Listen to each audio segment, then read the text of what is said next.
ये कहानी है एक छोटे से गांव की जो प्रकृति की गोद में बसा हुआ था।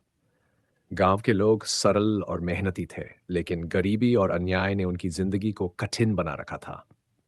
इस गांव में रामू नाम का एक व्यक्ति रहता था जो अपनी किस्मत से नाराज होकर चोरी के रास्ते पर चल पड़ा था।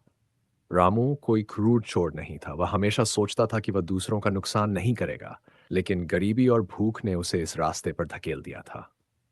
रामू का जीवन हमेशा से कठिनाइयों से भरा रहा। उसके माँ-बाप बचपन में ही चल बसे थे और उसे बचपन से ही अकेले संघर्ष करना पड़ा।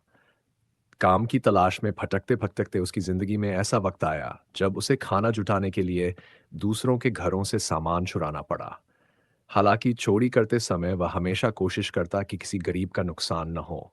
एक रात जब रामू जंगल में बैठा अपनी किस्मत को कोस रहा था, उसने सोचा, आखिर कब तक मैं चोरी करूँगा? क्या कभी मेरी मेरी ज़िंदगी बदल सकती है?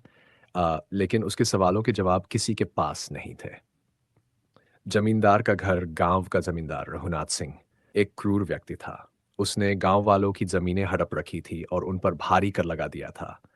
गरीब किसान जमींदार के कर्ज में डूबे रहते और अपना सब कुछ खो देते। एक दिन रामू ने सुना कि जमींदार के घर में एक विशाल खजाना छिपा हुआ है। उसने सोचा, यह धन वैसे भी गरीबों का है जिसे उसने लूट लूट कर इकट्ठा किया है। अगर मैं इसे चुरा लूं और गांव वालों में बांट दूं तो ये एक नेक काम होगा।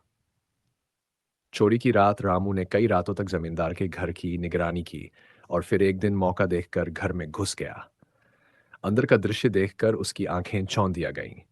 वहां एक बड़ा सा संदूक रखा हुआ था जिसमें सोने के सिक्के, गहने और बहुमूल्य चीजें भरी हुई थीं। रामू के दिल में लालच तो आया, लेकिन उसने खुद को संभालते हुए कहा, यह धन मेरा नहीं, उन गरीबों का है जिन्होंने इसे अपनी मेहनत से कमाया था। वह संदूक को उठाकर किसी तरह घर ले आया और फिर पूरी पूरी रात बैठकर सोचता रहा कि इस धन का क्या करे। गांव वालों के सामने सच सुबह होते ही रामू ने गांव के चौपाल पर वह संदूक लाकर रख दिया। गांव के लोग उसकी हरकत देखकर हैरान रह गए। रामू ने सबके सामने कहा, यह धन मैंने जमींदार के घर से चुराया है, लेकिन यह चुराया हुआ धन असल में आप सबका है। जमींदार ने इसे आपसे छीना था। अब इसे मैं आप सबके बीच बांटने आया हूं। रामू की इस ईमानदारी ने सबको हिला दिया। एक बूढ़े किसान ने कहा, रामू तूने चोरी करके गलत किया, लेकिन तेरी नीयत ने आज हमें बदलने पर मजबूर कर दिया। तूने जो किया वह किसी मसीहा से कम नहीं। जमींदार के खिलाफ विद्रोह गांव वालों ने फैसला किया कि अब वे जमींदार के अत्याचारों को और बर्दाश्त नहीं करेंगे।